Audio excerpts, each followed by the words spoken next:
आदाब नाजरीन, ZTR news में आपका खैर मकदम है। रेवंत रेड्डी सीएम बनने की खुशी में जहराबाद भरतनगर के अंदर कांग्रेस के लीडरों ने आज एक जश्न मनाया गया, जिसमें एक प्रेस मीट भी रखी गई, जिसमें उन्होंने कहा है 9 साल BRS की हुकूमत रहने के बावजूद जो काम नहीं कर सके, हमारी कांग्रेस की गवर्नमेंट अब आई है, तमाम काम हम करके बताएंगे, भरतनगर और जहराबाद डेवलप करके बताएंगे। डॉक्टर ए चंद्रशेखर ने MLA की सीट से हारा है, लेकिन हारने के बावजूद हम काम यहाँ पर करके बताएंगे, अब्दुल खदीर ने कहा है और सैयद जलालुद्दीन ने कहा है।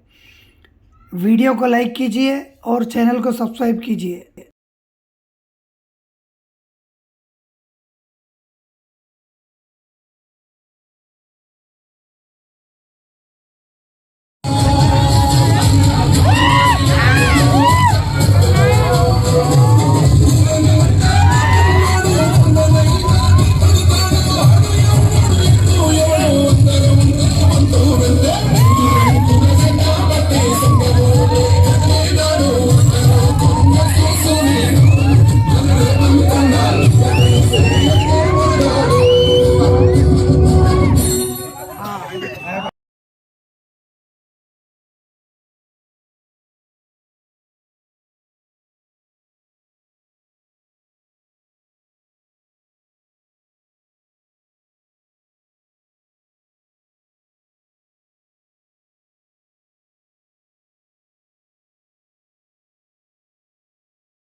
मैं जहीराबाद कांग्रेस पार्टी का और तेलंगाना की कांग्रेस पार्टी का शुक्रिया अदा करता हूं। मैं जैसे कि भारतनगर एक छोटा सा एरिया है, यहाँ के एक नुमाइंदे को डिस्ट्रिक्ट के अंदर INTC प्रेसिडेंट देना संगारेड्डी डिस्ट्रिक्ट का हमारे लिए बहुत बड़ी बात है और इंशाल्लाह पोस्टिंग के लिए ट्राई करना है और बहुत सारे काम हम करके दिखाएंगे इंशाल्लाह। और शुक्रगुजार हूँ मैं कांग्रेस पार्टी का और चंद्रशेखर साहब का, और जितने भी हमारे साथी इस पोस्ट के अंदर मदद करे हैं, मैं सबका शुक्रिया अदा करता हूँ। रेवंत रेड्डी साहब का भी शुक्रिया अदा करता हूँ। 100 रुपये का गैस, महिलाओं के लिए 500 रुपये, पेंशन 4000 रुपये, राइतु भरोसा, राइतु बीमा, ये सारे चीज़ें स्कीम अमल में आएंगे। और जहीराबाद की जानिब से मैं रेवंत रेड्डी साहब को मुबारकबाद देता हूँ और तमाम उनके कैबिनेट को मुबारकबाद देता हूँ। और जहीराबाद के उम्मीदवार चंद्रशेखर साहब ने बहुत ही अच्छा इलेक्शन, पीसफुल इलेक्शन जहीराबाद में हुआ है, ताकि आज भी हमारी नज़र में वही MLA है, ताकि मानिकराव की तरह नहीं, क्योंकि काम करते हैं वो और उनका चरित्र रहा है। 3 बार MLA, 2 बार मिनिस्टर, टोटल में 5 बार। और जहीराबाद की आवाम बहुत दिल से उनको प्यार मोहब्बत से नवाजा उनको। और मालूम है आपको जहीराबाद का MLA मानिकराव, जो गुज़िश्ता सरकार में रहने के बावजूद भी जहीराबाद के अंदर 10% काम कोई बता सकते उसको, सरकार में रहने के बावजूद काम नहीं कर सके। हम तो सरकार नहीं है, तो जब तो सिर्फ खाली फोटोग्राफर, शादी, चिल्ला, छेट्टी, बर्थडे, यही बेहतरीन चलेगा इनका चलने दो। ये नाकाम लोग हैं, ये इनके काम से कोई खुश नहीं है। इंशाल्लाह हम फिर वादा करते हैं कि सब जहीराबाद के अंदर कांग्रेस पार्टी की सरकार आएगी। जहीराबाद के अंदर भी MLC या पोस्ट देकर चंद्रशेखर साहब को मिनिस्टर देने के हम सब लोग डिमांड करते हैं। इंशाल्लाह इनको बहुत जल्दी आए। पार्टी के अंदर भी कम्युनिस्ट और कांग्रेस का ही झंडा लहराएगा।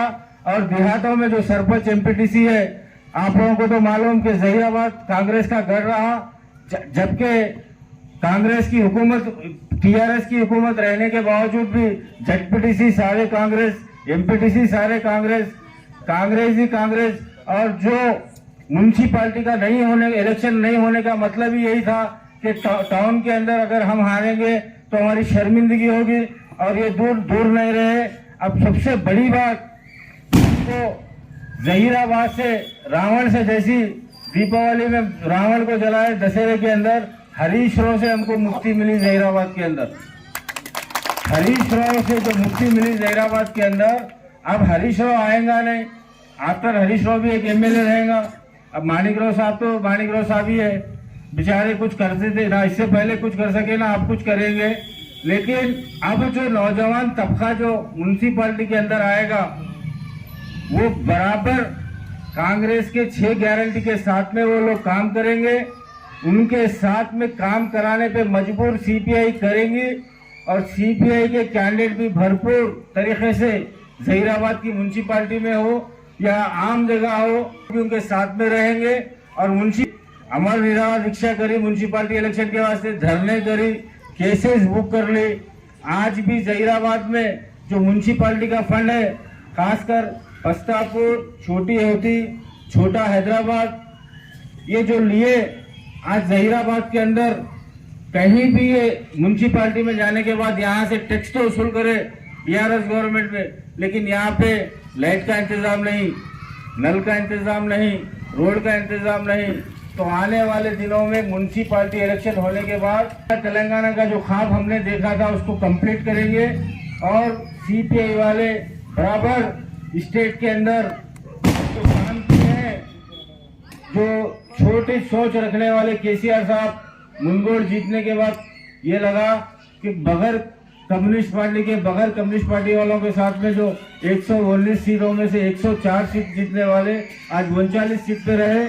और बहुत जल्दी मुझे जहां तक मालूम है स्टेट पार्टी की जानिब से या हम सारा स्टेट फिरते और बहुत जल्दी बीआरएस के कुछ कम से कम 10-12 एमएलए ये आने वाले महीने तक फिर कांग्रेस ज्वाइन करेंगे ये लोग, क्योंकि अब उनका घर बचाना उनके लिए मुश्किल है। छोटा इलेक्शन हो या बड़ा इलेक्शन हो, हमने बीआरएस के साथ हमारे 10 साल गंवाए हैं और आने वाले इलेक्शन में कांग्रेस का साथ दीजिए, सीपीआई का साथ दीजिए और इंशाल्लाह जो 6 गारंटी कार्ड है और आपको रेवंत रेड्डी साहब जब 9 तारीख को कैबिनेट रहेगा, मैं समझता हूँ या 9 के दिन या तो फिर 10 के दिन ये 6 गारंटी कार्ड पास होंगे। अभी कुछ लोग बता रहे हैं कि कैसा चलाएंगे तेलंगाना ऐसा चलाएंगे साहब। आपको रेवंत रेड्डी जी ने कहा है कि डबल बेडरूम सरकार आप तो नहीं दी, लेकिन चंचलगुड़ा में केसीआर साहब का डबल बेडरूम पक्का रहेगा। फिर कि अगर ये बीआरएस वालों के पास से अगर लूट का पैसा निकालेंगे तो पिछले 10 साल तक तेलंगाना के लिए दूसरे का पैसे की जरूरत नहीं है, उतना कमाए हैं बीआरएस वालों ने। क्योंकि मैं जानता हूँ जो भी बीआरएस का लीडर है जिसके लिए चप्पल खरीदने के लिए पैसे नहीं थे, लेकिन आज BMW गाड़ी में घूमने के काबिल है। हमने ये भी देखा कि इलेक्शन में कितना पैसा खर्चा करने के बावजूद कुत्तागुड़म ने कहा था कि खम्मम डिस्ट्रिक्ट में टीआरएस का गेट कोई बीआरएस का एमएलए असेंबली का गेट भी नहीं छू सकेगा। हुआ क्या नहीं हुआ ऐसा, एक भी एमएलए नहीं जीता। तो कम्युनिस्ट वाले जो चाहते हैं वो करते हैं और रेवंत रेड्डी जी का भरपूर हम लोग साथ देंगे इंशाअल्लाह। हमारी कॉन्स्टिट्यूंसी में सिर्फ जो संगारेड्डी का जो शेर था जग्गा रेड्डी, लेकिन शेर अगर बूढ़ा हुआ तो कोई फर्क नहीं पड़ता ना।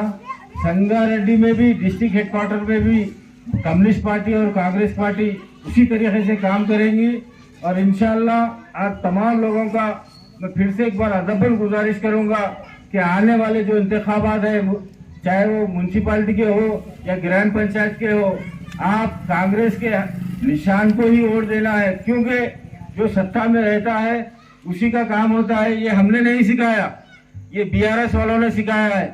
लेकिन कांग्रेस वालों ने खुल के आज कहा है और परसों भी रेवंत रेड्डी जी ने कहा है कि मुझे भले कोई वोट डाले या ना डाले, लेकिन मैं जो काम करूंगा 4 करोड़ अवाम के लिए काम करूंगा, इसमें जात और पात नहीं रहेगी, मेरी स्कीम हर घर तक जाएगी बोले। और इंशाल्लाह ये हर स्कीम को हर घर तक लेके जाने में कम्युनिस्ट वाले भी इनका भरपूर साथ देंगे। फिर से एक बार मैं आली जनाब खदीर अहमद साहब का और तमाम भारत नगर के नौजवानों का शुक्रिया अदा करते हुए मैं अपनी बात को खत्म करता हूँ।